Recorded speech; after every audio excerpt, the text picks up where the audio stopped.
बोलो जयकारा। बोल मेरे श्री गुरु महाराज की जय। श्री सद्गुरुदेव भगवान की जय। श्री परमहंस दयाल जी महाराज की जय। श्री नंगली निवासी भगवान की जय। श्री अद्वैतानंद सच्चिदानंद प्रकाश।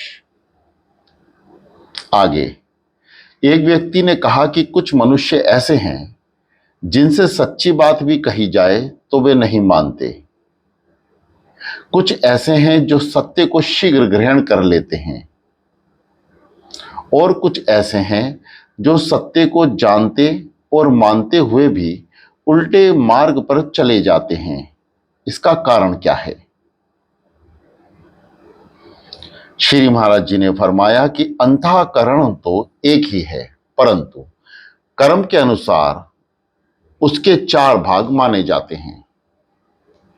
संकल्प से मन, चिंतन से चित्त, विचार से बुद्धि और अपना मानने से अहंकार। सत्य का रूप दर्शाने और उसको मानने के दो कारण हैं। एक को अंतःकरण की शुद्धता और दूसरे शुद्ध विचार। जितनी शुद्धता होगी उतना ही शीघ्र दृष्टिगोचर होगा, परंतु उस सच्चाई पर चलने और उससे लाभ उठाने और दूसरों को लाभ पहुंचाने के लिए शुद्ध विचार की अति आवश्यकता है। बहुत से मनुष्य बिना विचारे काम में लग जाते हैं और लाभ के स्थान पर हानि उठाते हैं। दूसरों को लाभ पहुंचाने के स्थान पर उनकी भी हानि कर देते हैं। जैसे शुद्ध मन और विचार वाली माता अपने बच्चे को होशियारी से खिलाती और हंसाती है, और अशुद्ध मन वाली माता विचार रहित होकर अपने बच्चे को उछालकर और गोद से गिराकर रुला देती है और चांटे तक मार देती है। इसी कारण शुद्ध मन के साथ शुद्ध विचार अवश्यमेव होने चाहिए। दूसरा उदाहरण, ऐसे समझो कि किसी मकान में अंधेरा है, वस्तु दिखलाई नहीं देती और पता नहीं लगता कि किधर क्या रखा है, और विचारशील मनुष्य बड़ी सावधानी से हाथ पैर से टटोलकर उठा भी लेता है और अंधकार में ठोकर भी नहीं खाता। वे बिना ठोकर खाए सारे मकान में घूम भी सकता है। मकान में यदि उजाला भी हो तो परंतु बिना विचार लपड़ झपड़ चले तो ठोकर खा जाता है। साथ ही वस्तुओं का टूटना फूटना भी संभव है। विचारशील मनुष्य अंधेरे कमरे में भी जा सकता है और उजाले कमरे में भी असावधान मनुष्य ठोकर खा जाता है। यदि मकान में उजाला है और मनुष्य सोच विचार से विचारे तो फर्श पर गिरी हुई सुई देख लेता है और संभाल कर रख देता है। अतः अंतःकरण की शुद्धि दीपक और उजाले का काम करती है। विचार से मनुष्य स्वयं भी लाभ उठा सकता है और दूसरों का भी लाभ पहुंचा सकता है। इसलिए मन की शुद्धि और बुद्धि विवेक दोनों की आवश्यकता है। इसी से सच्चाई का पता चलता है और वह उसे ग्रहण करता हुआ स्वयं लाभ उठाता है और दूसरों को भी लाभ पहुंचाता है। आगे एक व्यक्ति ने कहा कि हर मनुष्य गुरु करने से पहले उनकी कुछ ना कुछ जांच करता है कि क्या उनका व्यवहार ठीक है और वे उन्नति का मार्ग बतला सकते हैं। फिर चेला होने के पश्चात व्यवहार में बरतता है। इसी प्रकार गुरु भी चेले की जांच करते होंगे कि वह अधिकारी भी हैं या नहीं। उसके पश्चात उसको उपदेश दिया जाता है और उसकी देखभाल भी की जाती है। इसलिए चेलों को किसी किस प्रकार जांच होती है, इसलिए चेलों की किस प्रकार जांच होती है और क्या क्या बातें उनमें देखी जाती हैं, फिर कैसे व्यवहार चलता है। श्री महाराज जी ने फरमाया कि इसमें कुछ भेद है। प्रथम तो प्रकृति का भेद है। यदि गुरु और चेले की प्रकृति एक हो तो जांच और परीक्षा का मौका ही नहीं मिलता। यह तो सन्मुख होने के साथ ही ऐसे मिल जाते हैं जैसे दूध और मिश्री मिल जाते हैं। मरणोपरांत विश्वास, प्रेम और श्रद्धा बनी रहती है। चाहे संग रहे चाहे दूर, कोई अंतर नहीं। शिष्य उसे बनाऊं और गुरु समुंदर तीर्थ, शिष्य उसे बनाऊं गुरु समंदर तीर्थ, छिन पलक बिछड़े नहीं जो गुण हुए शरीर।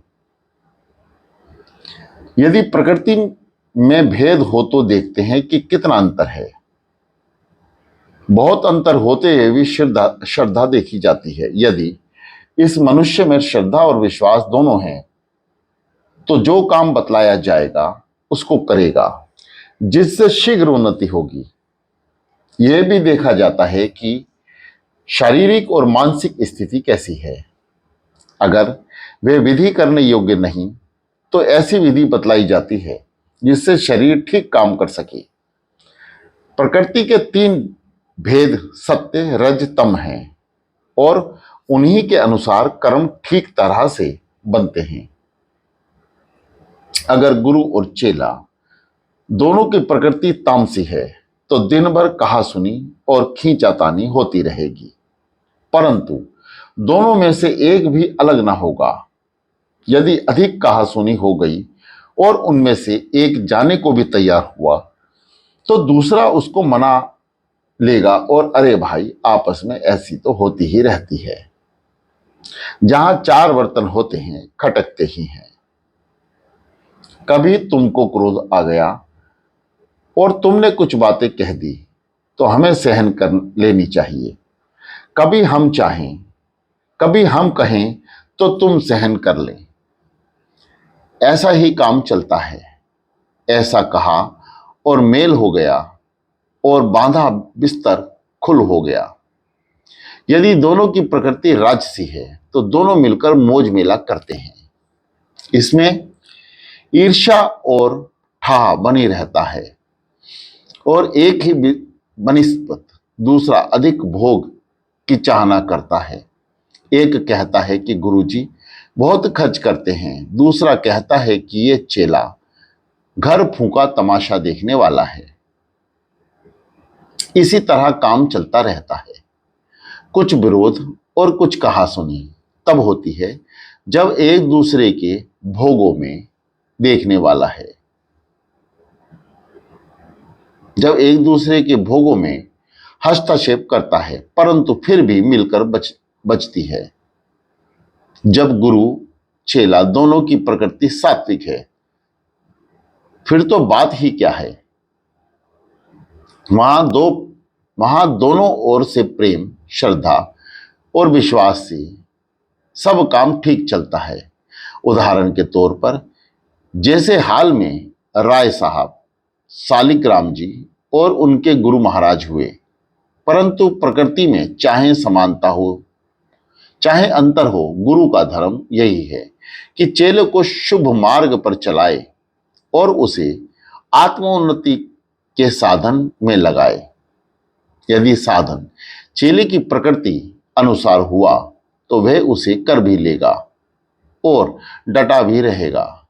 यदि प्रकृति में अंतर हुआ और साधन में चेले की प्रकृति के अनुसार ना हुआ तो चेले का धीरज टूट जाएगा और वह भाग खड़ा होगा।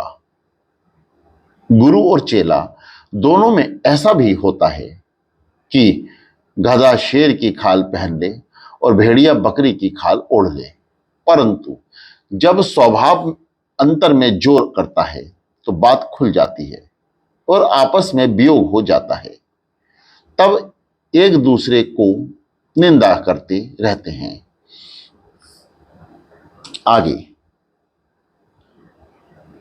एक रोज एक साहब ने अर्ज किया कि परमहंस जी महाराज, हजरत मोहम्मद और उसके शिष्य तबरेज के साथ जो सलूक हुआ, उससे ये मालूम होता कि तौहीद कोई बड़ी बात है। क्या हमारे मजहब में तौहीद नहीं है? श्री महाराज जी ने फरमाया कि तौहीद तो दुनिया के सब मजहबों में है, बल्कि इस्लाम में तो जरूर है। अलबत्ता यह बात है कि हजरत मोहम्मद साहब ने उसकी तालीम 4 यारों और सिर्फ खास खास पैरागारों को, जो इस लायक समझे गए थे, दी थी। आम लोगों को देने में उनको अंदेशा था कि वाचक ज्ञानी ना पैदा हो जाए और तौहीद का असल मंशा ना जाता रहे। इस्लाम में तौहीद की तालीम जरूरी है। उसके लाभ और दर्जे भी हैं। तौहीद 2 तरह की मानी गई है, प्रवृत्ति मार्ग यानी दुनिया की ओर, दूसरा निवृत्ति मार्ग यानी दीन बीत मिकी। प्रवृत्ति मार्ग में 3 तरह की तौहीद है। पहला, तौहीद अरावती, जिसमें बिना किसी जबर और दबाव के इंसान एक दिल होकर किसी भी रसूल या पीर या अवतार के मानने वाला बनना कबूल करे। दूसरा, तौहीद कहरी, वो वहदत है जो बसब कहर और गलवा और दबाव, लालच वगैरह के लोगों में पैदा हो जाए, जैसे बादशाह के नौकरों में होती है। तीसरा, तौहीद नबी, जो बेसबब अनबहा परतक परतक होने के हासिल हो, जैसे इंसान के अफराद भिन्न भिन्न प्रकृति। निवृत्ति मार्ग यानी दीन की तौहीद 4 किस्म की है। तौहीद शरीयत यानी तौहीद ज़ाहिर, इस बात पर दृढ़ विश्वास हो जाना कि जो कुछ बुजुर्गान की किताबों में लिखा है या जवानी उपदेश करते हैं कि आत्मा अजर अमर है, एक है, ना हथियार से कटता है, ना आग से जलता है, ना पानी से गलाया जा सकता है, ना वायु से सुखाया जा सकता है। आत्मा अपनी जात से कायम है, अपनी हयात से मौजूद, अपनी समझ से समीही, अपने बसत से बसत, अपने कलाम से कलीक है। तीसरा, तौहीद तरीकत, यानी किसी तरीके भजन को अख्तियार करके उसके जरिए सफाई बातन यानी आंतरिक पैदा करना, कर्मवाणी और मन से कोशिश करना, ताकि जो इल्म आत्मा के मुतालिक पैदा हुआ है उसका अभ्यास करके उसके ज़हूर से आसार पैदा करें। इसलिए उसके 3 दर्जे माने गए हैं। पहला, तौहीद अफाली यानी जमूला मौजूदात को अफाल यानी अफाल करनी यानी समझना। दूसरा, तौहीद सिफाती यानी सिफात जुमला मौजूदात और सिफात खुदा समझना।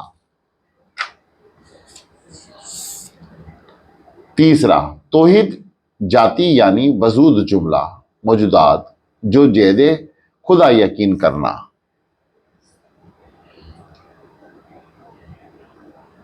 तीसरा, तौहीद हकीकत यानी भजन और अभ्यास के जरिए ऐसी हालात पैदा हो जाए कि जिज्ञासु को ये अनुभव होने लगे कि हकीकत में ये कुल संसार है ही नहीं, सिर्फ मन का ही पसारा है और गुणों से उत्पन्न हुआ है, माया मात्र है। वही आत्मा भीतर बाहर व्यापक है, तो खुदी का ख्याल दूर हो जाए। चौथा, तौहीद मार्फात, इसको तौहीद अजली जात, फमदीमी और इलाही भी कहते हैं, यानी कुल मर्तबी तय करने के बाद गोया जिक्र फिक्र इरफान। तौहीद इस्तिवाना यानी जो कयामत के बाद भी कायम है, फना व बका के बाद विशाल है, यानी ब्रह्म में लीन हो जाना और तद्रूप हो जाना। तौहीद के नाम पहला वजूदी, दूसरा शाहूदी, तीसरा ऐनी और जिल्ली भी कहे जाते हैं। श्री महाराज जी ने कुरान की कितनी ही आयातें तौहीद के मुतालिक पढ़कर सुनाई। कमन उर्फ नफ्साहा यानी इंद्रियों की वासनाओं, दला इरुबा यानी फकीरी वही है जो ना अपने नफ्स को मोहताज और ना रब को यानी कोई दुई बिल्कुल मिट जाए। आगे एक रोज इरशाद हुआ कि इस स्थूल सृष्टि में आत्मा का प्रकाशमान इतना प्रकट नहीं जितना कि सूक्ष्म और शुद्ध अंतःकरण में होता है। जब मनुष्य शुद्ध हृदय से पूर्ण प्रेम, पूर्ण सुंदरता, पूर्ण ज्ञान और पूर्ण शुद्धता की झलक देखता है तो आनंद और प्रेम में अपने आप को न्यौछावर करने को तैयार हो जाता है। जिस तरह से बाहरी विषयों में सुंदरता देखकर बेअख्तियार खुशी होती है, इसी तरह से अंदर में सुंदरता देखकर आनंद प्रकट होता है। यह अटल नियम है कि मनुष्य जैसा चिंतन करता है वैसा ही हो जाता है। जब बार बार आत्मचिंतन करता है तो उसके गुण अपने अंतःकरण में प्रकट होने लगते हैं। प्रेम, नेकी, शुद्धता और सुंदरता प्रकट होने लगते हैं। इसी तरह आराधना से आत्मिक शक्ति प्राप्त होती है जो पापों का मुकाबला करने में बड़ी सहायता देती है और घृणा, विषय, अशुद्धता, लोभ, आलस्य और स्वार्थपरता को कमजोर कर देती है। भक्तजन अपने शुद्ध हृदय के सूक्ष्म और शुद्ध दुनिया में यानी हृदय आकाश में अपनी ही आत्मा की मनमोहिनी और मनहरण शक्ति को देखकर मोहित होते जाते हैं। यह भी उसके प्रीतम और भगवान का स्वरूप है। मनुष्य आत्मशक्ति प्राप्त करने को और पापों से बचने के लिए प्रार्थनाएं करते हैं, परंतु बहुधा उनका जीवन ज्यों का त्यों रहता है, बदलता नहीं। वही संसारी विषय और पाप बने रहते हैं। मनुष्य देखा देखी प्रार्थनाएं करते हैं, लफ्ज यानी शब्द याद कर लेते हैं।